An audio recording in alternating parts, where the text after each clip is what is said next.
Welcome, everybody, at another episode of the Wrestling vs. the World podcast. If you are enjoying your day, sweet. If not, what the hell ever. And this was one that I've been wanting to talk about after having to relive this a while back on Twitter. And that is why Jinder Mahal's WWE title run ultimately failed. Now, there have been people that try to be at Jinder's defense, don't hinder the Jinder, and all that stuff. But the problem is, I'm going to discuss here why his WWE title run in 2017 was an absolute flop, and why it should never have happened. I understand why they were trying to go in the direction they went, but there were so many problems. So for anybody who doesn't remember, Jinder Mahal had debuted with the company back, at least on the main roster, not including Florida Championship Wrestling, their developmental territory.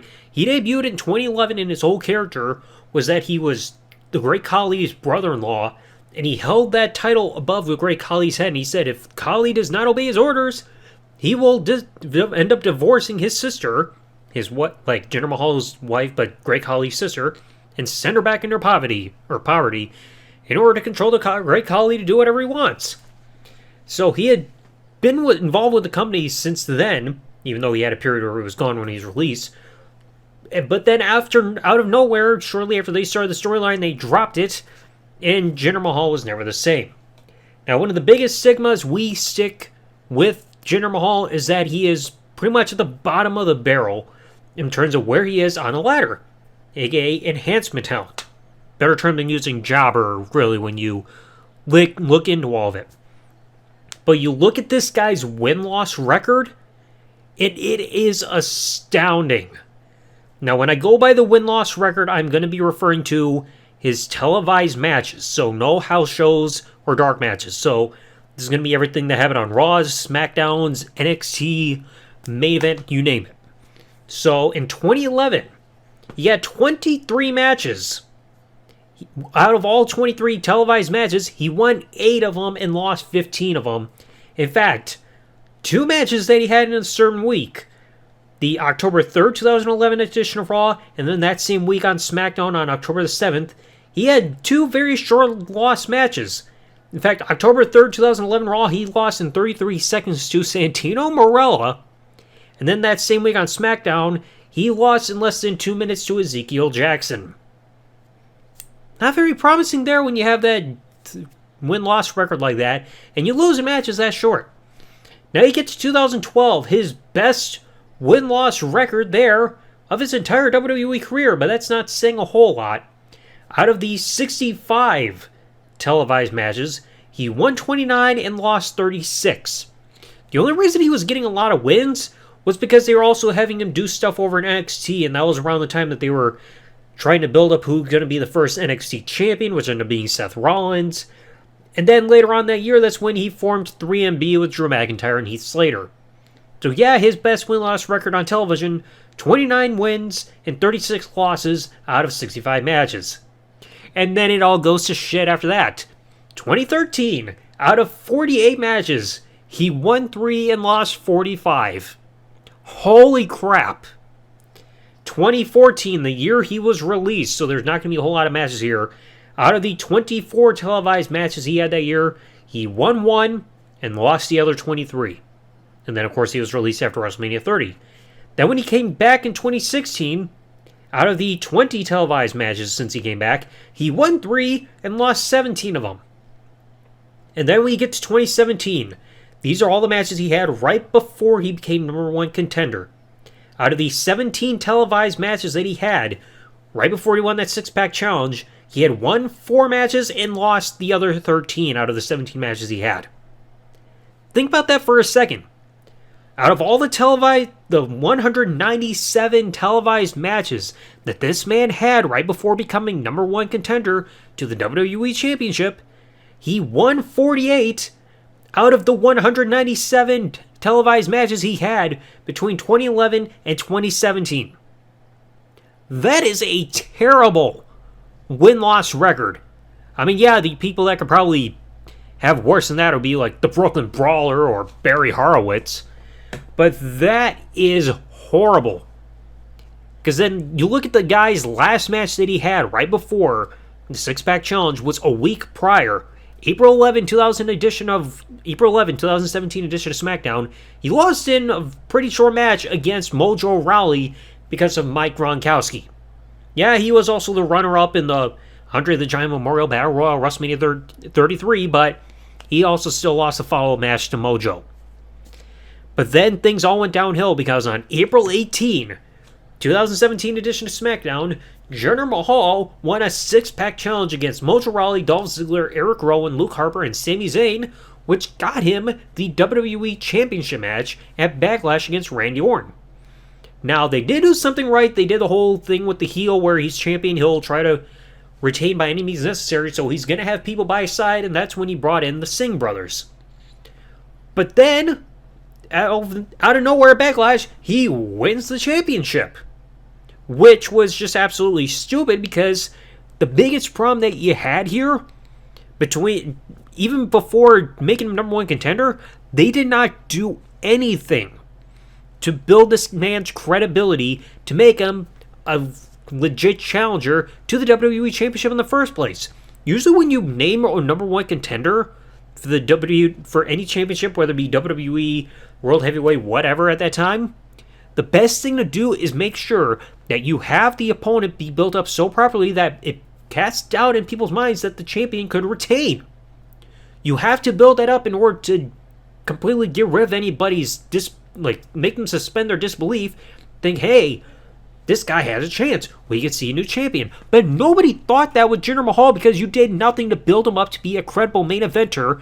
Not when he became number one contender, and not even still by the time he won the damn title later on at Backlash. Yeah, he won some kind of tag match right before Backlash, but that was it. They did absolutely nothing to make him a believable main event guy.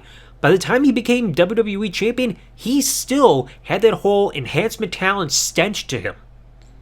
I mean, you look at other guys that you've had within the company that ever get built up and everything that have been in the WWE before, like say under different personas and everything, you at least at some point forget about their past personas because the way they're built, you're able to believe that, hey, they're this new person. Like, for example, you look at Bray Wyatt.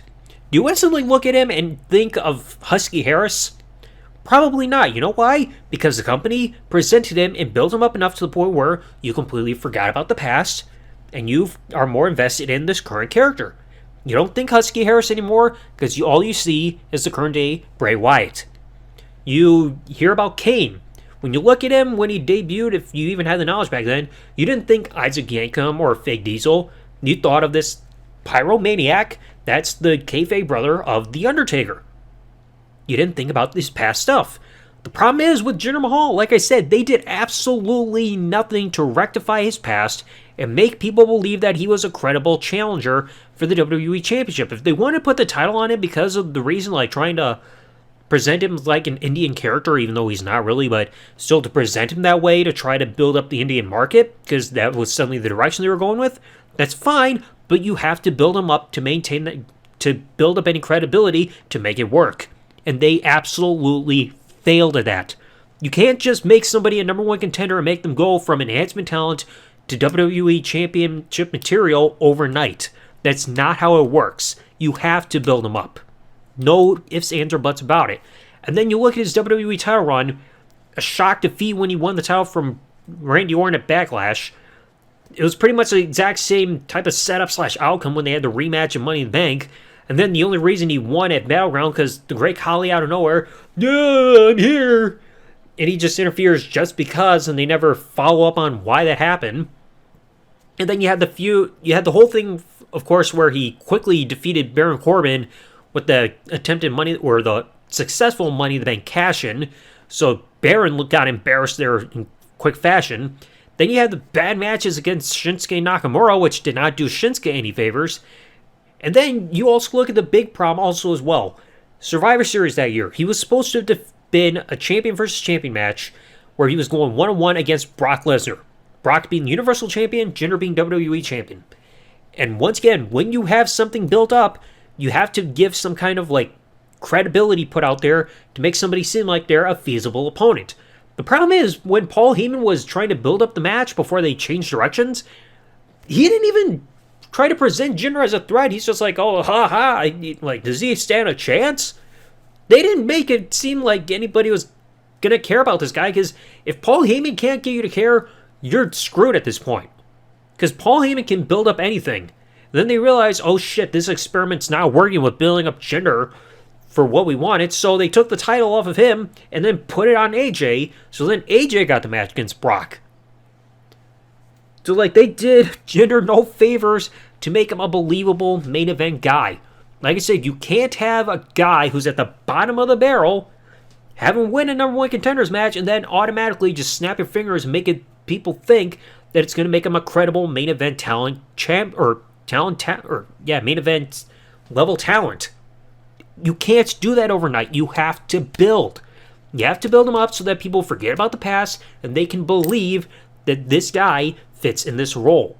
Like I said, if you have shitty like personas back in the day and you like build them up properly today with this new persona, you can make people forget about the shitty past. But they did not bother doing that at all with Jinder, and it failed.